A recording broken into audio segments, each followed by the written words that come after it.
Welcome back to FC. Right, Xabi Alonso has emerged as the outstanding candidate to take over at Chelsea, but he is one of 6 managers who the club are speaking to. Charlie Austin, Chelsea have identified Alonso as the coach with the best CV. Would that be a good fit for him? Best CV as in coaching CV, because he's won the Bundesliga with Leverkusen, done a fantastic job, of course he did.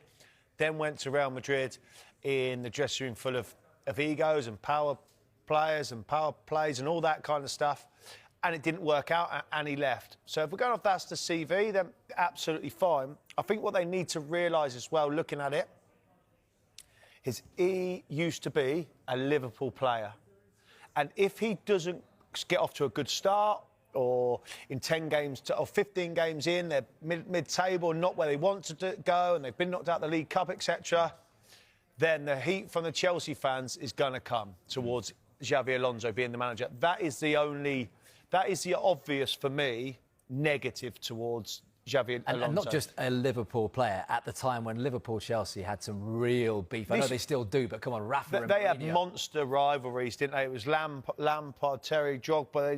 You had Gerrard, Alonso, Mascherano, Torres. It was all going off, and this is what I'm saying. This is where I feel like for him to go there, he's very, very sure he can overcome that and park his football playing career and be Chelsea manager. However, I'm not sure the Chelsea fans can forget he was a Liverpool player. Well, Rafa Benitez did manage Chelsea. Yes, but as we well know, that was a terrible decision from the Chelsea hierarchy to bring them in. What about the scenario in Xabi Alonso's head where he might be thinking, OK, Liverpool are backing Slot for now, but I'm not sure that he will be there come, say, Christmas next season. Does he wait for that Liverpool job? Because that's one that would be in his heart, right? Yes, absolutely.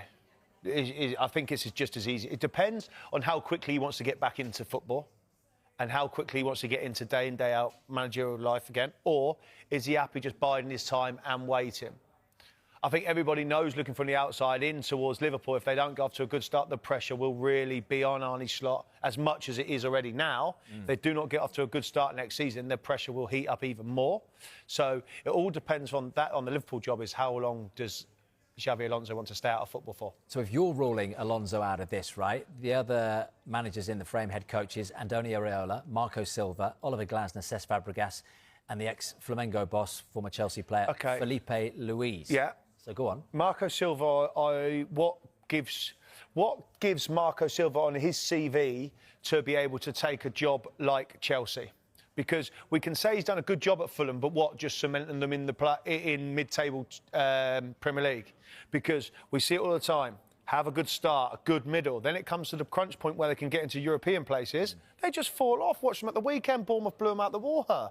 They really did. So for me, I would almost put a line through that. Felipe Luis Flamengo, Flamengo, is that where he worked? Listen, so a former player, so there's obviously that bit to come across. Cesc Fabregas is doing a fantastic job at Como, but the standout one for me is Iraola. He really is a star. What he has done at Bournemouth and been part of their transformation of a football club recruitment side, if he can be given whatever he's doing at Bournemouth, at Chelsea, with the money resources, he is the standout candidate. Just quickly, if he did get it, would Chelsea be in the title race next season, Iraola? If he's given the reins to be in charge and pick his players, then yes.